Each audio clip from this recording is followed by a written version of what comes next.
So what's going on, sir? How you doing today? Doing well, man. How you doing? Man, I'm blessed. I'm blessed. I'm excited to get a chance to actually speak to you, figure out exactly what's going on with this conference I hear you got coming up. So Oh give me a yeah, oh yeah. go ahead. I've been planning it for a while, so I'm excited about what's getting ready to take place. I hear that. Okay. All right. All right. So can you give me more of a breakdown of exactly what this is that we have to look forward to? I'm loving the name, but of course, me being a church boy, of course I'm going to say that. So I don't want people to get the wrong impression. So give me a breakdown of what this gospel conference is really about. So some time ago, I ran across this quote that just grabbed me. I was Okay. listening to an Earl Nightingale production, not The Strangest Secret. I think it's called.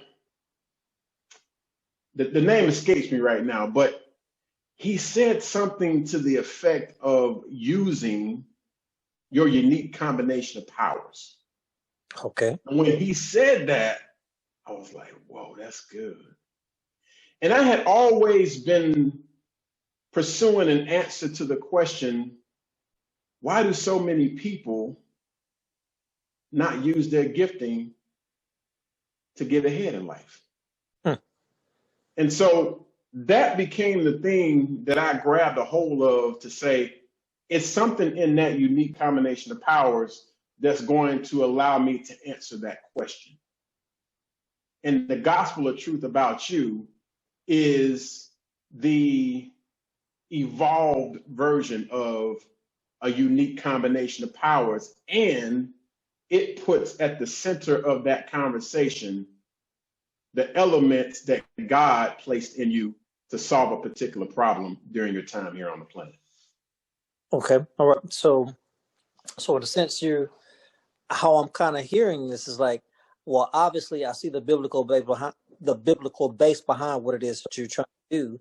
But I kind of hear of I don't know why I'm hearing kind of more of a business deal pulling out of this as well too at the same time. You're trying to Oh, yeah. perfect. Yeah, yeah, that's the kind of vibe that I'm hearing out of this right here. It's like, the gospel truth about you. So it's like, well, what is it that you're good at in a sense, and figuring out maybe what it is that you are good at and maybe figuring out exactly how you can use that to your advantage. Am I kind of on the right path? Kind of sort of, I would frame it out this way. Okay.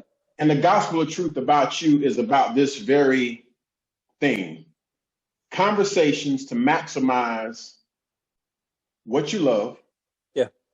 where you excel, and how to profit from your difference. And at the center of those three things, bringing it all together, is how you see the world. And the expression of how you see the world is going to come through your passion, the thing that you love. It's going to come through where you excel, which exposes your strengths. And then that other piece, how to profit from your difference, is about marketing yourself in such a way that the answer that you bring to the world, and when I say the world, I don't mean everybody, I mean a particular segment of the population, Yeah. people who share in a particular key frustration that your difference has an answer to. I Those are see. the people that you would speak to and share that difference that you bring, that is rooted in what God placed in you, both from a vision standpoint and also the raw materials to begin walking that vision out. Okay.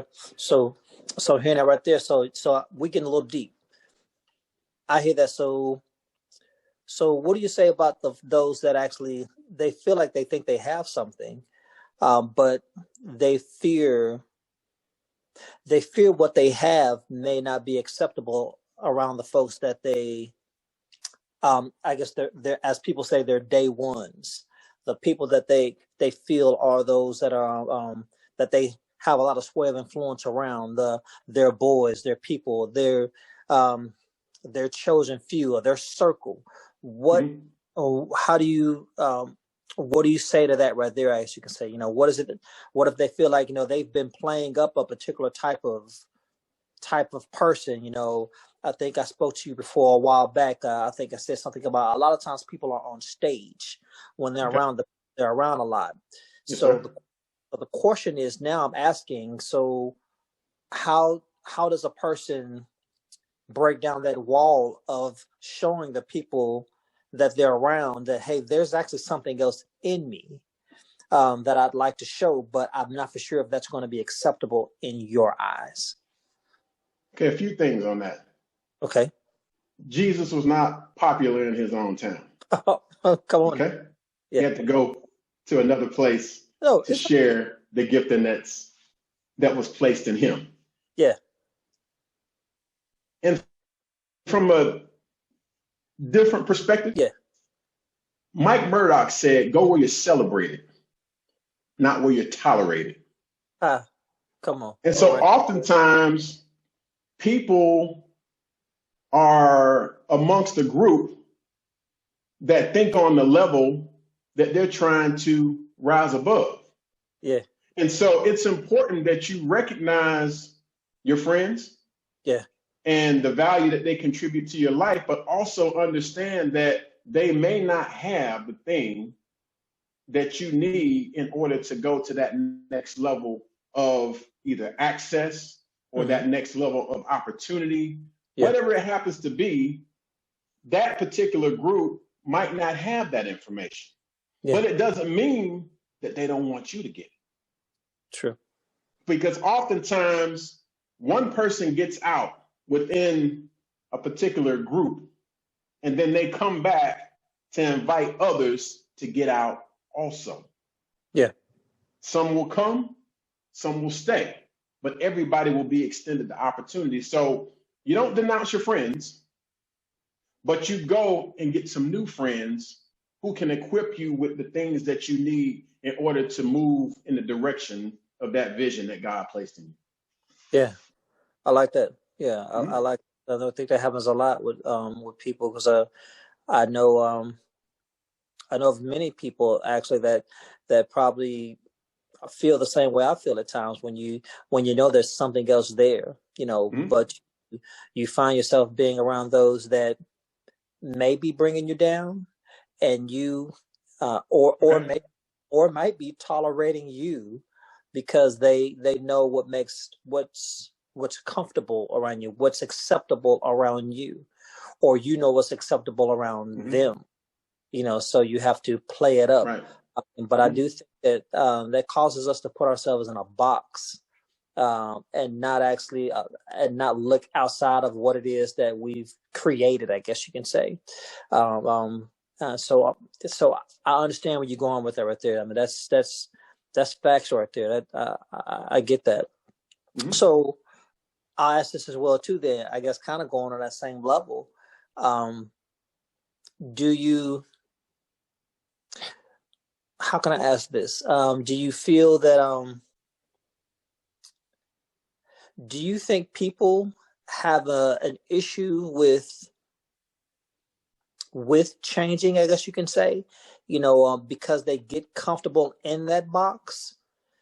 Yeah, the fear of growth, or maybe just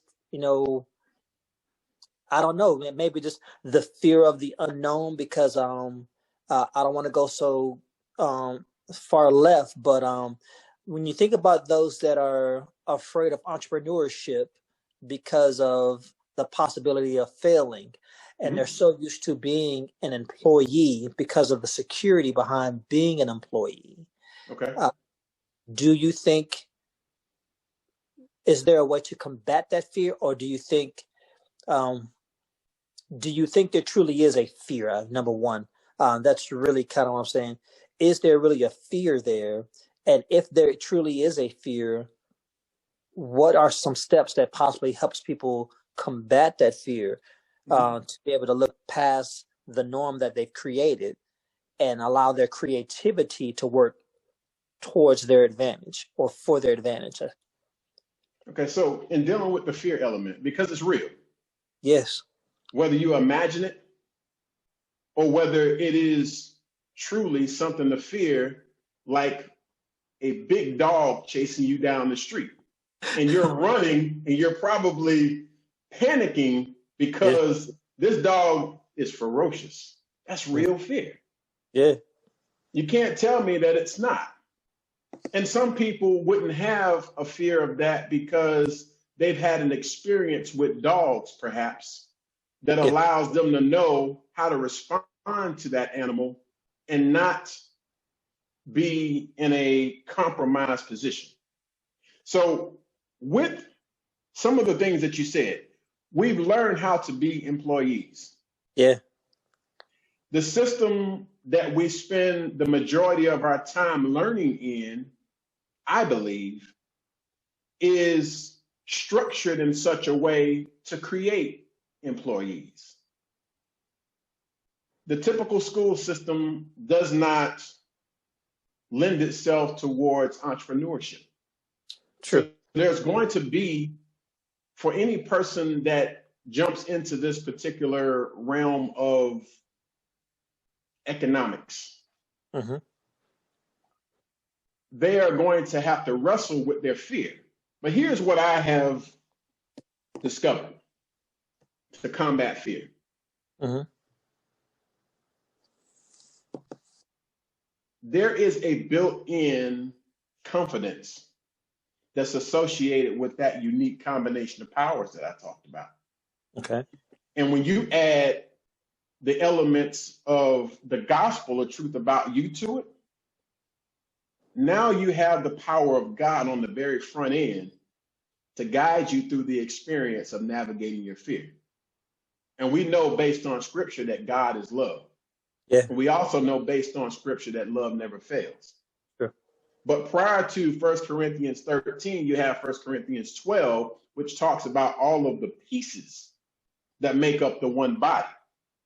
And so we start with reassembling the pieces that we have, which is going to be this unique combination of powers. And when you begin to understand what you're already working with and how those things have already been working on your behalf to help you create not only success, but consistent success in very specific areas, you can start to see now that you're not the person that you perceived yourself to be, but you're much greater than that. And the reason that there's a fear oftentimes is because, one, we're applying ourselves in an area where we can only produce average or above average results. Yeah. No one pays a premium for average. Nah. We only pay a premium for 9 or 10 level service. It's got to be remarkable.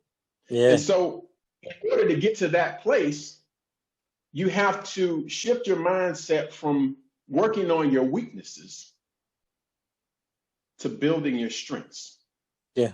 And where you have a weakness, you create a bridge through relationship to somebody who's strong in that area. Everything in scripture that I've read, when it comes to making things happen, requires people to work together in a spirit of perfect harmony under a principle that God has presented or that he is orchestrating through the leader. Yeah. Uh-huh. It requires us to work together.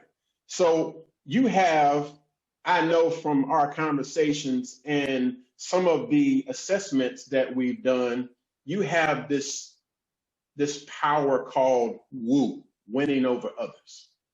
Mm-hmm. You can walk into a space and connect with people very quickly. Yeah. And it comes to you naturally. I just look at you and I'm like, man, what would it be like to have woo? Because I don't have that. Now, what I do have is the ability to see into the future and create a path that would connect the reality of now to the possibilities of the future. Yeah. And when you have conversations like that in relation to the unique combination of powers that God has placed in you to do a particular work, now your confidence can start to rise up and take the driver's seat instead of your fear. And when you break that word down, that word confidence, it means with faith. C-O-N with fide, faith. And it's it says in scripture, without faith, it is impossible to please God.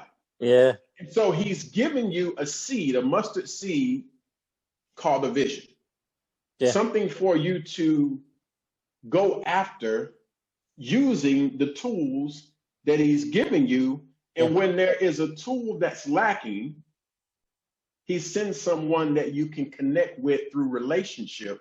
Yeah. And if you've learned the rules of relationship and you serve that person and they serve you, both of you are now better equipped to do the work that you've been sent here to do. Yeah. Yeah. I like that. I like that. So yeah, you're killing me. With the knowledge, I mean, I won't lie, but you break it down in such a different way. I'll just leave it at that. It surprises me that more people aren't actually like hearing your voice, and I pray that they start hearing your voice even more.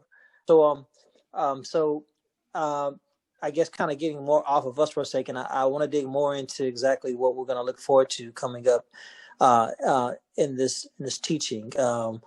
I'd like to break down kind of like how are your days are going to be like. How is this teaching going to be like? I mean, that way we know how to flow and to expect. I mean, so this upcoming Saturday, or what are we looking forward to? What's going to happen? So the way I framed out each session, it runs for up to 1 hour. Okay. All right. And during that hour, there's 3 key points that will be covered that relate to the topic of the day. And those topics follow the acronym GOSPEL. So the G stands for God likeness. And that would be the topic of conversation for the upcoming event this Saturday, February the 6th. Okay. I'll cover those 3 points. And I've allotted about 10 minutes for each point, although it may not take that long. And then the final 30 minutes will be reserved for a Q&A style dialogue. Okay. Some questions will be asked and they will be answered, not necessarily by me, but by we. Yeah. If I'm the person to answer that question, then I will provide that answer. Yeah. But if someone else on the call has an answer that is fit for that person's question, then they will take the facilitator's role for that question and provide the answer. Yeah. Because it is a dialogue. I'm not showing up to be the person with all of the answers. My responsibility in this is to provide a platform that would allow the conversation to begin and to continue. Okay. Yeah. Instead of there being a bunch of, in a sense, like, yeah, I'll see where you're at right there. You know, instead of there being like a situation where people are afraid to ask or don't know exactly what to ask, you begin to spark the conversation to figure out exactly what's what. Especially when, and you have a meeting of the minds. You have a bunch of people that are masters at particular things, and you know, and they get around each other. They start to feed off of one another. I like that. I believe there was a concept you had. Yeah, you had a while back where you were.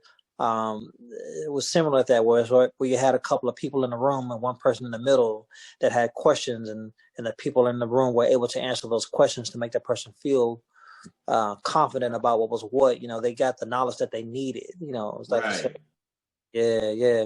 That's yes. And it takes courage to sit in that hot seat, to sit in the middle. But here's the beauty of sitting in that hot seat. Mm-hmm. You're surrounded by what I call a circle of giants. Yeah. In scripture, it's called a multitude of counselors. And we know in a multitude of counselors, there is safety. Yes. This is a safe place to ask questions and receive answers. It's a safe place to walk slowly with the people who have joined the conversation. You don't have to be in a rush because we're here to build something significant. And when I say significant, I mean leaving an inheritance for our children's children. Yeah. So we're talking about our grandchildren having a platform to step onto from the day they come out the womb. And they don't spend 20 or 30 or 40 years of their life trying to recreate something that we should have provided them from the very beginning. Yes. This is how science works. One scientist brings an idea to a certain point, and then the next scientist or group of scientists takes it to another level. They don't start over. They start where the other person stopped. Yeah. And for so long, we have been in a situation where we're starting from the beginning. That's not wealth creation. That's starting over from the beginning. And if we're going to create that inheritance, if we're going to create that wealth that is passed on to the next generation, then we have to think about them now and begin planting seeds that would ensure that when they show up, they can operate in their gift. And then everybody is remarkable. Right now, it's not the case. But that is the mission, is to create a space. And I have an idea in my head where someone with an entrepreneurial mindset has this idea. It's a great idea. But they don't have all of the pieces to build a business around the idea. Yeah. And that's where 7-Day Secret Academy comes in. You would join the community, and if the community decides to pursue your idea and build a business around it, you have people that know marketing, people that understand communication, whether it be written, whether it be verbal, if it's illustrated. We have people that know how to make contact with potential buyers, prospecting. We have people that understand how to package things together and ensure that when someone shows up, they're not only receiving what they came there for, but they're also offered the opportunity to make it even better.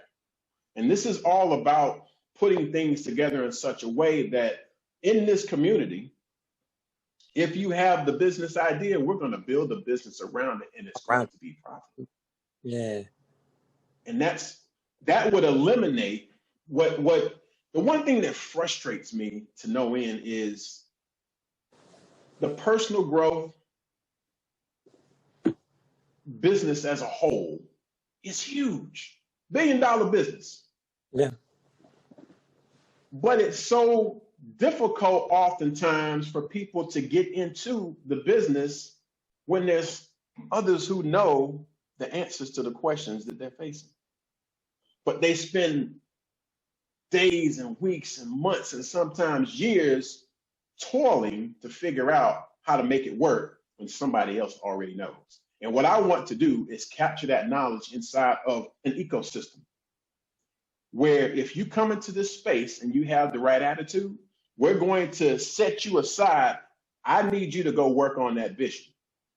You need to have deep conversations with God about what he's placed in you so that you can bring that thing to the market in its very best state. We're going to work on the other stuff. I don't want you to worry about that. We got that. And when that happens, more of us will come into this world with something that will actually make an impact and change the quality of life for the people that it supports. And that's real.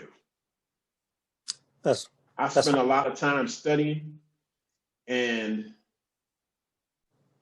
so many different perspectives on how to get there. And what I find oftentimes, and it frustrates me, you have all of these promises laid out in this resource on the front end. And by the time you get to the middle of the resource, it's telling you that you need something else. Tired of seeing that. It's misleading. Yeah. People need a clear path to get to the thing that you say or that you've indicated your resource helps Can them get to. And if it's not doing that, perhaps it's written at too steep a grade. I don't know. But what I've spent time doing is breaking information down, putting it back together again with the intent of bridging the gaps in the okay. information and taking resource A, resource B, and resource G, figuring out where they overlap, and then bringing all of that information together in such a way that he or she who follows the procedure can get to the result without me. See, Yes. are you choosing a particular way, or how are you reaching these people?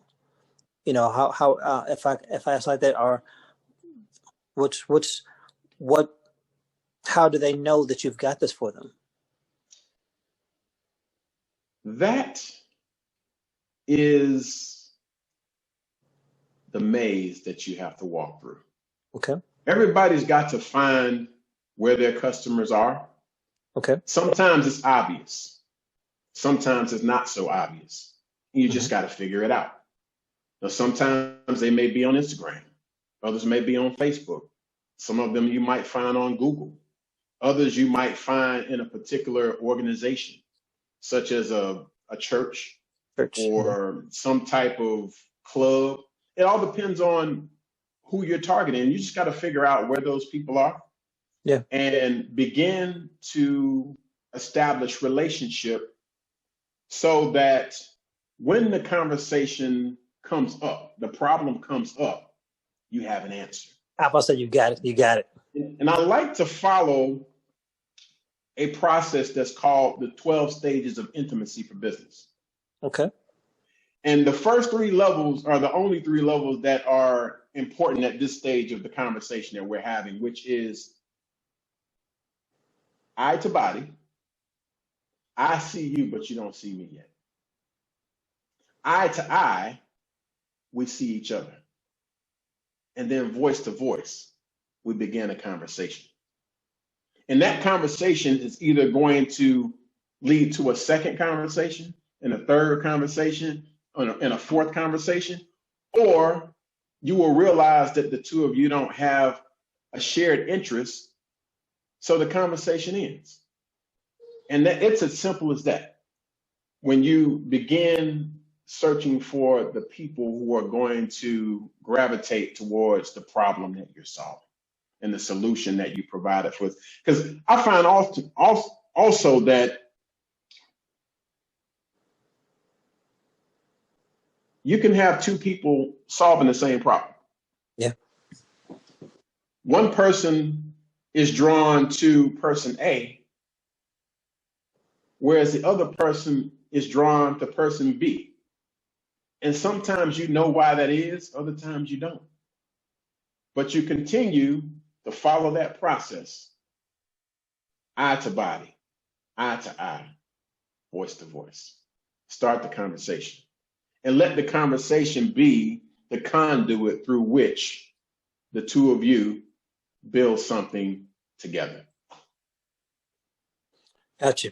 So since you're not searching for this audience, you're allowing this audience to evolve. It needs to. That's how community works. Yeah. You can set some parameters in place that allow you to define what might be an ideal person for this community. Yeah. And it should be you. So your demonstration should be the indication of the type of person that would do well in a community such as this. Yeah. And I know for me, I enjoy conversations that move me to some place that I would not have experienced otherwise. Mm-hmm. And so it may start off with a question, it starts off with a question. And when we get to the other side of that conversation, we've traveled the entire world. And the beauty is, and I wrote about this today, great conversations oftentimes leave you in a state where you don't know all of the stuff that you talked about. You have to go back and listen to the recording. Yeah. Yet, there is one thing that grabbed a hold of your mind, grabbed a hold of your heart, and wouldn't let go. And that's what you walk away with. And that's the seed that you're going to nurture into some great birthing, whatever that thing happens to be. Yeah. So we begin, you and I, we started a conversation just talking in a line. And it never stopped. And there's oftentimes not a structured framework for what we're going to discuss. We just have to pick up the phone and say, man, how you doing? True. And how you doing turns into, hey, have you seen the video on such and such? I think you should check it out. Hey, Yeah. send me the link, man. And after I watch it, I'll hit you back. And then we have a discussion about that. Yeah. Yeah. Yeah. Yeah. Yeah.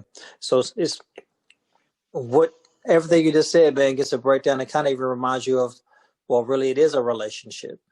When it all comes to it, you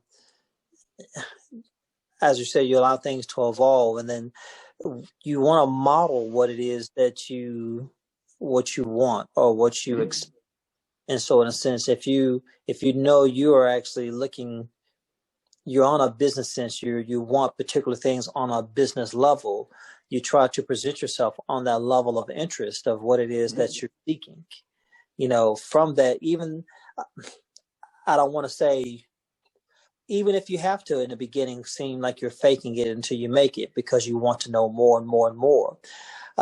Sometimes it's all about the tables that you can find yourself to sit down at. You may not know everything you need to know, but you want to be able to at least sit down at that table to know you want to be in the room, and so you want to model where it is that you want to go.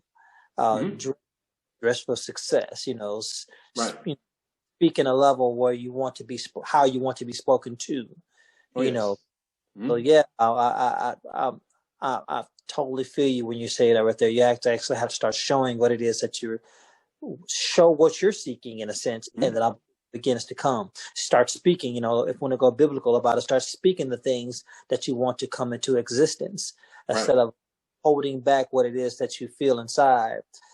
Say exactly what's what in a sense. I want to be further along in this business in a sense, so I'm gonna put myself around business owners. I'm gonna put myself around people that own this, that, and the other. I've always had this dream about XYZ.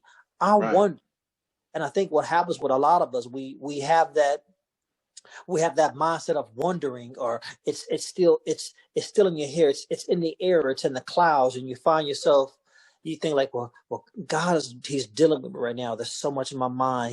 He's dealing with me. But the thing is that a lot of times he's actually dropped exactly what you need there, and it's right on the table.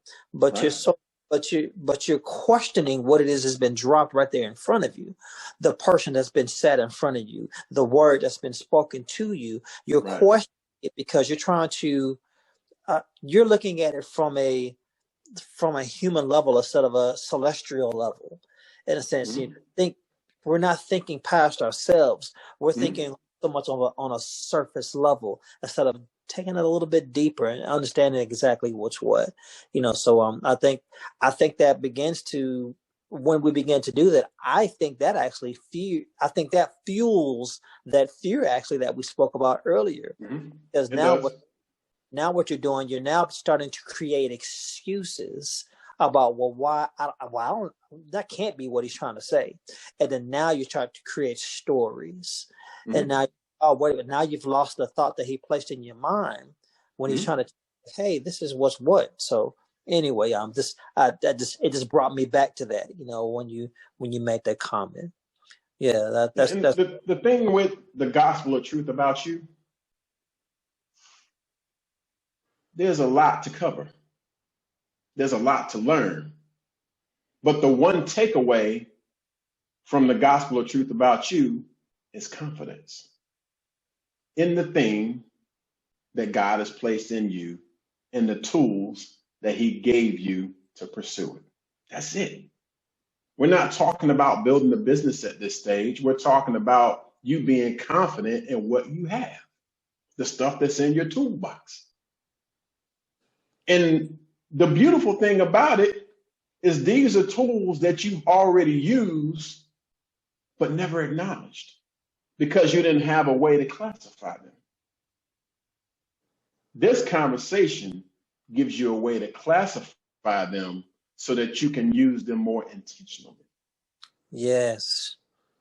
And once you have the confidence, the next level of conversation that we move into is clarify the problem that God gave you to solve. Can't go there and start clarifying a problem if you're dealing in fear. Because you're going to make the excuses, as you said, you're going to come up with all types of reasons why you shouldn't. Yes. Because you didn't take the first step, which was to reconnect with the confidence that's already in you. Proverbs 20:27 says, the spirit of man is the candle of the Lord. If you read that in the Amplified translation, it says that part of human personality proceeding immediately from God. It's right there all the time. But we're connected to other ideas. Yeah. And what God is saying is connect to the idea that is life, and you'll stop experiencing death. Fear is about death. Faith is about life. And so when we connect to the faith, and faith is so powerful that a mustard seed of faith can move a mountain. And the mountain that you have to move first is all the doubt and anxiety and worry and other stuff that you allow to be placed into your mind, and some stuff that you put there yourself. I was just about to say that. Yes. Yeah. But we're going to move those things out, not with force. We're going to move them the same way that we move darkness when we walk into a room. Flip on the switch. Yeah. And when you flip on the switch, the darkness dispels because it cannot compete with the light.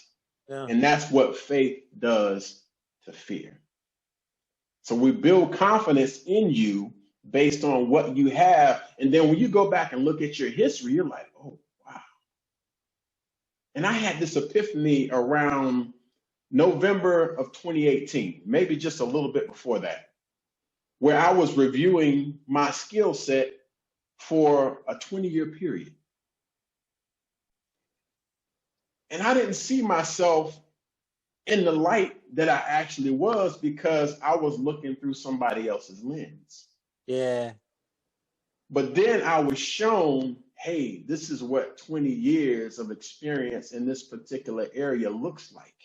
Yeah. I was blown away. And I saw in that very moment what I was made of.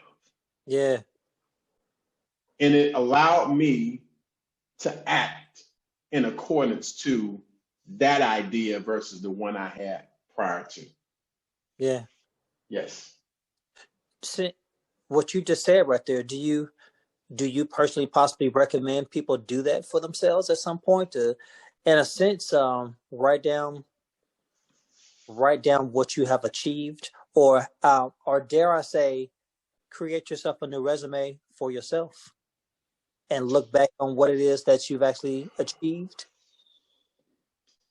I'll put it to you like this. Okay.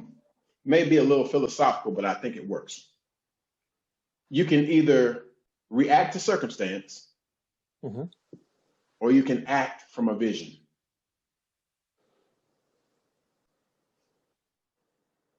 One puts you in a position where you're trying to fix the deficiency, reacting to circumstance. Acting from a vision requires you to have more intentional steps for you to be strategic about what you're doing. And before you can do any of that, you have some clarity on what it is that you're going after. So to sit down and actually make that list or write down the things that you've achieved without connecting them to something bigger, it's probably going to be less impactful. Okay.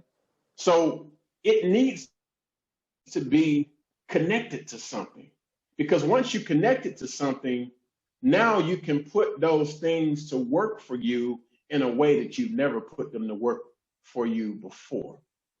And through that process, you begin to see a greater value for having those skills or having that experience, or quite possibly having made that mistake. Yes. And so now you can see that in making that mistake, it prompted you to do A and B and C. And inside of A, B, and C was a breakthrough. Yeah. But it's got to be connected. Can't just be writing. Bigger. Yeah, you can't just be writing some, you can't just be writing some stuff. Oh, I did this, I did that. But the purpose of, well, how does that connect to where you're trying to go? Yes, it's got to be. It not only has to be connected to where you're going, it has to be connected to who you are. Because you're the driver for this thing. Mm-hmm. You're the Noah building this big boat and there's no water around. Yeah. People are like, why are you doing this? And depending on who you're talking to, you might say, because God told me so. Mm-hmm. If they can handle that. If you're talking to someone who's just pulling your chain and wasting your time, you just tell them, look, man, I'm busy. Yeah. I'll meet up with you later. But right now, I need to concentrate on this assignment that I've been given so I can make it happen. Yeah. I'll hook up with you later. Don't even invite them into a conversation, because it's instant conflict, because they don't believe that what you're doing has any relevance to anything that they can see. Come on. There you go. There you go. Yes. But it has relevance to the vision that's in your mind, because you're the only one seeing it right now. Yeah. And so you have to hold your position on that. John Maxwell says, ideas are like soap bubbles floating next to jagged rocks. And if you release that idea too soon, you might find yourself like Joseph, thrown into a pit. There's something right there, man. Yeah. Yeah. So let me say this right here, because I don't want to keep you too long. Are there, outside of what we've continued to talk about right now, what are 3 key things that you want someone to truly get out of this teaching? If I want them to get one thing. Okay. I want them to walk away considering what they have and moving in the direction of being confident about it.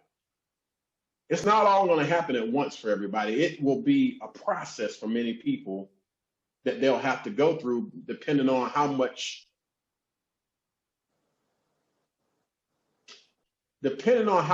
clutter they have inside their mind. Yeah.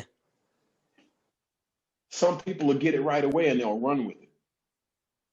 Others, they'll have to process it for a while. Some may need to sit down and have a one-on-one, because they believe in the idea that you've shared with them. They just don't know how to implement it based on the Goliath that they're looking at.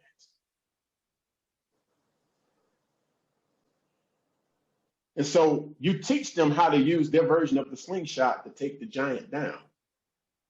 And the giant, in most cases, is a thought that somebody else gave them that they never learned how to properly analyze and make use of or discard.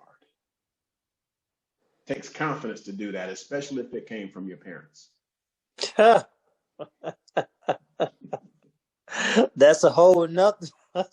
That's a Oh whole yeah, nother. We can go further and further on that one right there. Definitely. we're gonna leave that one alone tonight. Yeah, definitely. But that's good stuff, man.